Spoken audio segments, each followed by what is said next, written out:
kelola emosimu. Ada banyak bagian emosi yang perlu dikelola, tapi saya mau bicara satu saja. Penting sekali saudara, engkau punya kecerdasan emosi dalam hal membangun hubungan interpersonal, antar pribadi. Firman Tuhan berkata, berusahalah hidup damai dengan semua orang. Kita menjadi pembawa shalom, pembawa damai. Supaya kita ini saudara penuh dengan damai, kuncinya yang pertama tadi, terus mengalami hadirat Tuhan, dipenuhi kasih Tuhan, hati nuranimu bersih, maka saudara otomatis hubunganmu juga dengan orang lain baik. Ya. Paulus berkata, aku berusaha untuk hidup dengan hati nurani yang murni. Tapi yang kedua, dia juga bilang, berusahalah untuk hidup damai dengan semua orang. Berarti ini hal yang penting. Kalau disebut usaha itu berarti sesuatu yang penting sekali, saudaraku. Ya, sesuatu yang harus kita perjuangkan. Sesuatu yang tidak bisa terjadi begitu saja. Itu namanya usaha. Jadi perlu ada usaha yang berikut, yaitu berdamai dengan semua orang. Orang boleh musuhin kita, tapi kita jangan sampai memusuhi orang lain, ya kan? Orang boleh saja mencela kita, menghina kita, mengata-ngatai kita, tapi jangan pernah lakukan itu kepada orang lain. Orang boleh menghakimi kita, boleh mencaci maki kita. Jangan lakukan itu bagi orang lain. Kita adalah pembawa shalom, kita cinta damai. Ini harus kita lakukan. Kalau kita buat salah, yuk datang sama orang itu, minta maaf.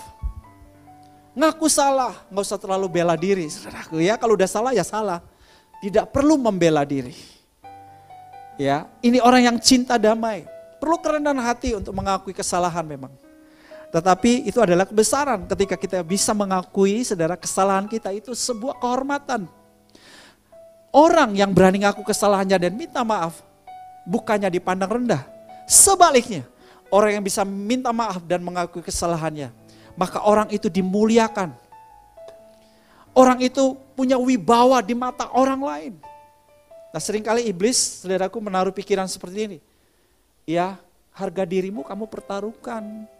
Ya, gengsi dong kalau kamu minta maaf. Gengsi dong kalau kamu ngaku kesalahanmu. Ya, tapi saya mau beritahu justru kebenarannya begini, saudara.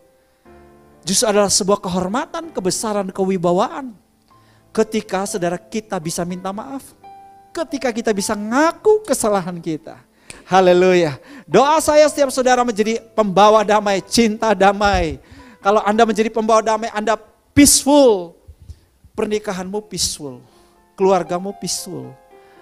Lingkungan di mana Anda berada akan ada damai. Di tempat di mana Anda bekerja, Anda menjadi pembawa damai. Hari ini saudara, sudah langka kita menjumpai para pembawa damai. Yang kita jumpai di mana-mana orang pembuat keonaran, saudaraku, pembuat masalah, troublemaker. Ya, dicari orang-orang yang menjadi pembawa damai. Orang-orang di sekitar kita perlu peace, perlu damai. Yuk, kita jadi pembawa damai. Dimulai dari mana? Dimulai dari pernikahan kita, saudara. Suami istri menjadi pembawa damai.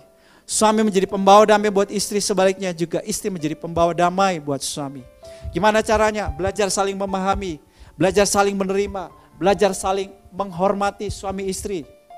Ini penting sekali, iya kan? Satu hal yang perlu diperhatikan, suami perlu tahu apa yang menjadi pemicu emosi kemarahan istri, dan sebaliknya, istri juga harus tahu apa yang menjadi pemicu emosi kemarahan suami. Yuk kita saling membantu, saling menolong. Kita tahu, oh ya ini kekurangan pasangan saya ini. Ya ini celah buat dia cepat bereaksi sekali, dia cepat emosional sekali. Kalau dia dapat perlakuan seperti ini, yuk aku jaga. Nah ini saudara orang yang dewasa, saudara. Orang yang dewasa adalah ya orang yang belajar memahami terlebih dahulu, bukannya mau dipahami, saudara. Ya orang yang tidak menuntut, saudaraku. Ya, nah ini orang yang dewasa, yuk dewasa, saudaraku. Ya kan? Mulai dari pernikahan kita, dari keluarga kita, dari rumah tangga kita peaceful. Amen.